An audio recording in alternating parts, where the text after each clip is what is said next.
Huwag mong pakikalaman yung kaso ko, problema ko. Naging mainit sa Senado ang nangyaring sagutan ni Senator Jinggoy Estrada at dating PDEA agent Jonathan Morales sa ikatlong pagdinig ng Senate Committee on Public Order and Dangerous Drugs sa issue ng PDEA leaks kung saan sangkot si Pangulong Bongbong Marcos. Sa nasabing hearing kasi ay tila napuno na si Morales sa paulit-ulit na pagbanggit ni Senator Estrada sa nakaraan nito, lalo na yung mga naging kaso niya, kaya naman nagawa na raw niyang sagutin ang senador. Your Honor, ay parang hindi naman po maganda yung sinasabi ni ni Senator Jinggoy Estrada patungkol sa akin. Para namang ako talagang hinuhusugahan, ako'y may kaso pa lang at hindi pa napapatunayan sa hukuman. Hindi kagaya po ang ating butihing senador na-convict na po. Ay, wag naman po. Alam mo, Mr. Morales, alam mo, Mr. Morales, Senator Jinggoy, please. huwag mong pakikalaman yung kaso ko, problema ko yun, yung kaso mo ang ayusin mo.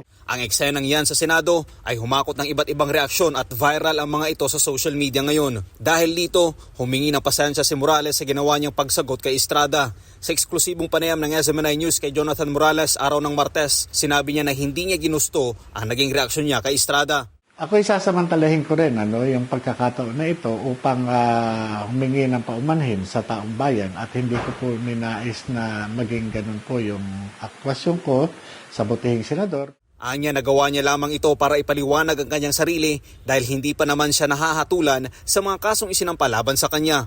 Sinabi naman niya na imbis na sana makakuha ng mabigat na impormasyon sa ikatlong pagdinig ng Senado ay natuon na ito sa paninira at pang-iinsulto sa kanya ni Estrada. Dahil nakikita ko, dahil sa halip na makapag-extract ng ng sustansya na kaugnay ng investigasyon na ito ay paninira lamang at irrelevant yung kanyang mga ginagawa.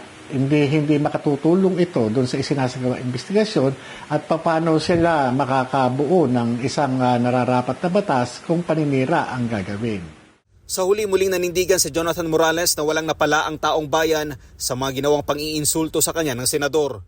Ganun pa rin, wala naman po ipinagbago. Kaya nga po nung tinanong niya ako na sinabi ko daw na hindi siya marunong mag-imbestiga, opo, harapan. Sinabi ko po sa kanya, opo. At yun ang opinion ko bilang isang investigador.